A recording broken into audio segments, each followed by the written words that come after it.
এক সাগর রক্তের বিনিময়ে বাংলার স্বাধীনতায় আনলো যারা, আমরা তোমাদের ভুলবো না, আমরা তোমাদের ভুলবো না। সকল শহীদদের ত্যাগের বিনিময়ে বিজয়ে বাংলাদেশ আজকে আমরা উপভোগ করতেছি। সকল শহীদদের প্রতি বিনম্র শ্রদ্ধা জ্ঞাপন করছি। আল্লাহ পাক যেন তাদের জীবনের সমস্ত গুনাহ খাতাগুলো মাফ করে দিয়ে তাদের শহীদের কাতারে তো আছে, শহীদদের জান্নাত নসিব হবে, এটা কোরআন হাদিসের আলোকে বলা আছে। তাদের জন্য আমরা দোয়া করব, তারা যেন ওপারে ভালো থাকে, তাদের পরিবার পরিজনও যেন ভালো থাকে, সেটাও আমরা কামনা করব।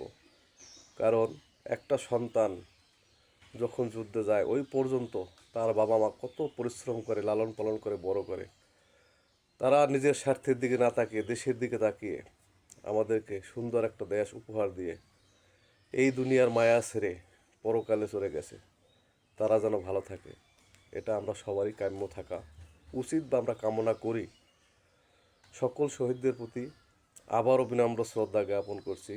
শহীদ পরিবারদের প্রতি দোয়া ও আশীর্বাদ রইল। আল্লাহ পাক যেন তাদেরকে তাদের সন্তান হারানোর ব্যথা ভুলে থাকার তৌফিক দান করেন। হে আল্লাহ, আমরা দুনিয়ায় যারা বেঁচে আছি, একটা সুষ্ঠু বাংলাদেশ, একটা সুন্দর রাজনীতিবিদের হাতে দেশটা তুমি তাকে তুলে দিও, যাতে বাংলার সাধারণ মানুষ সুখে শান্তিতে বসবাস করতে পারে।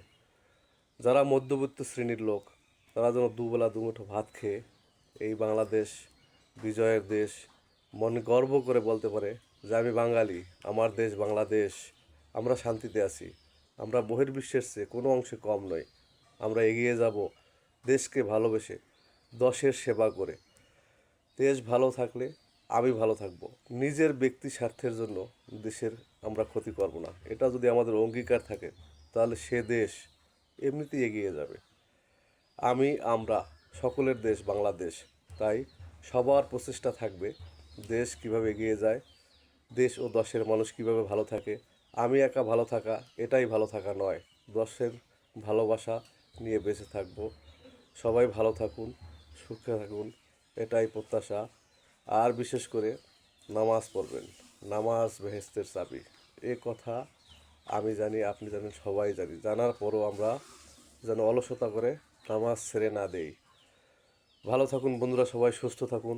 সব সময় সর্বদা আপনাদের সুস্বাস্থ্য কামনা করে আমি মোস্তফা কামাল আপনাদের কাছ থেকে সকল শহীদদের প্রতি বিনম্র শ্রদ্ধা জ্ঞাপন করে বিদায় নিচ্ছি। আল্লাহ হাফেজ, আসসালামু আলাইকুম।